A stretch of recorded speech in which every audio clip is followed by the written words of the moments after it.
Hello guys, another video of get ready with me. ఈ dress కూడా నాకు చాలా స్పెషల్ అండి. ఎందుకు అంటే ఈ డ్రెస్ చాలా ప్లెయిన్ గా వచ్చింది. దట్ టు ఈ డ్రెస్ నేను జస్ట్ 2 మీటర్స్ క్లాత్ తో కుట్టాను. 2 మీటర్స్ అంటే ఎట్లా అనుకున్నారు? బ్లౌజెస్ మనకి మీటర్ క్లాత్ దొరుకుతాయి కదా షోరూమ్స్ లో. సో ఆ మీటర్ క్లాత్ తీసేసుకుని నేను పట్టు లాగా అనమాట ఇది. సో మీకు వీడియోలో అంత బాగా కనిపించట్లేదు కానీ ఇది కొద్దిగా పట్టు లాగా ఉంటుంది. సో ఆ 2 మీటర్స్ క్లాత్ తీసుకొచ్చేసేసి ఇలా నేను గౌన్ కుట్టేసాను అనమాట. ఫ్లేర్ కూడా చూసారు కదా, చాలా పర్ఫెక్ట్ గా ఉంది, సరిపోయింది అనమాట. డ్రెస్ ఇలా ప్లెయిన్ గా ఉందని చెప్పి నేను మెటల్ కుందన్స్ తో ఇలా డిజైనింగ్ అనేది చేశానండి. ఇవి మనం ఎలాంటి కుట్టవసరం లేదనమాట, జస్ట్ అతికి చేస్తే సరిపోతుంది. అండ్ దాంట్లో మిగిలిన కుందన్స్ తో ఇలా ఇయర్ రింగ్స్ అనేవి ప్రిపేర్ చేశాను.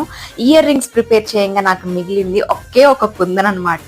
ఎగ్జాక్ట్ గా సరిపోయింది డిజైనింగ్ కి. ఇక్కడ నేను చాలా సింపుల్ గా రెడీ అయిపోతున్నాను. అండ్ ఎలాంటి మేకప్ వేసుకోని మీ అందరికి ఆల్రెడీ తెలిసిందే కదా. And lipstick and eyebrow filling అంతే. అండ్ ఈ స్టైల్ ఎలా ఉందో కూడా కింద కామెంట్స్ లో చెప్పండి. అండ్ మీకు నచ్చిందో లేదో. బాయ్.